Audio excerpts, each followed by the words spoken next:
ҷамоати деҳоти Ворух яке аз минтақаҳои сайёҳии кишвар ба ҳисоб рафта табиати нотакрор дорад.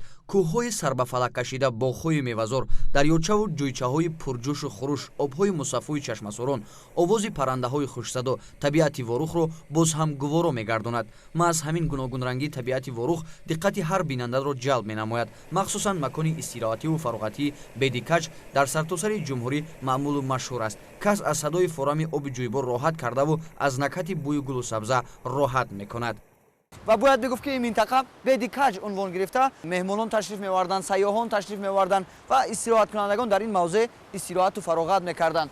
чун шумо худатон мушоҳида мекунед бо обҳои софу мусаффояш ва бо кӯҳҳои осмонбусаш дили ҳазорон нафарро ан ин минтақа метавонад ки тасхир бикунад.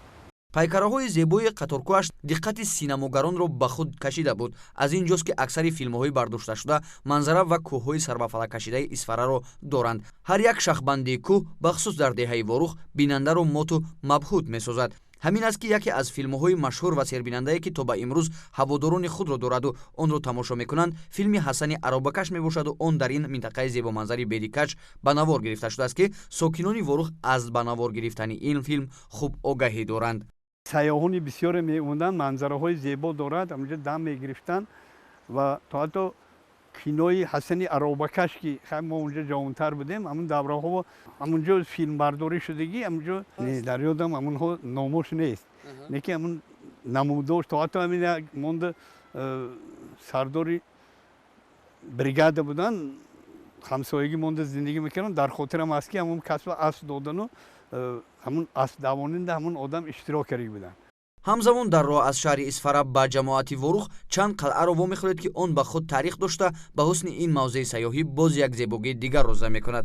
ҳадаф аз бунёди ин қалъаҳо дар чӣ буд? ҳамсоҳбати мо сокини ҳамин ҷамоат ибрози назар карда гуфт қалъаҳо аз нав таъмир гашта истоданд ки ин ҳам бошад дар доираи эълон гаштани солҳои 2019-2021 солҳои рушди деҳот, сайёҳӣ ва ҳунарҳои мардумӣ мебошад. қалъае ки имрӯз мо дида истодем қалъача ном дорад ва номи ҳамин маҳалла ҳам аз ҳамин гирифта шудааст. ин қалъача таърихи зиёда аз 1200 сола дорад. дар болооби дарёи Карафшон як обанбори сунъӣ пайдо шуд. дар натиҷаи кӯчидани кӯҳ аз ҳаминҷа як атрофи 10 километр болотар бароед пайи ҳамон ҷои фурурафтии кӯҳ ҳаст ва таҳшониҳои дарё дар болои кӯҳҳо ҳаст. ақидаҳо пайдо шудагӣ ки дар болои ҳамин кӯҳпора ҳам қалъа сохта, қалъача мегӯем, ҳамона сохта ҳаминҷо дидбон мондагӣ, ҳамин дидбонгоҳо то Исфарая сохта шудагӣ ҳамон даврба ки мардума аз ҳамин фалокатҳо, аз ҳамин балоҳо воситаи дудкатӣ огоҳ созанд. инчунин дар доираи корҳои созандагӣ ва бунёдкорӣ бахшида ба 30 солагии истиқлолияти давлатии ҷумҳурии Тоҷикистон дар ҷамоати деҳоти Ворух аз ҷониби сокинони ин деҳа иқдому ташаббусҳои наҷиб рӯи кор омада, ҷамоати мазкур рӯз аз рӯз обод мегардад. аз ҷумла бо ташаббуси соҳибкорони ватандӯст кӯчаи марказии ҷамоат пурра таъмир гардида, назди бинои ҷамоат парчами давлатӣ гузошта шудааст ки баландии он 28 метрро ташкил медиҳад.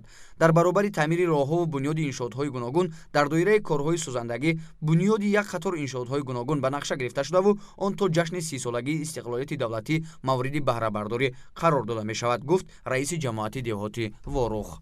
ғайр аз ин дар тамоми маҳалҳо сохтмони сартарошхона, хайрбунгоҳи тиббӣ ба нақша гирифта шудааст ва дар асоси нақша чорбиниҳое ки имрӯз дар ҷамоати деҳоти Ворух ҳамин чиз ба нақша гирифта шудааст, бояд то ҷашни 30-солагии истиқлолияти ҷумҳурии Тоҷикистон зиёда аз 22 иншоот ба истифода дода шавад.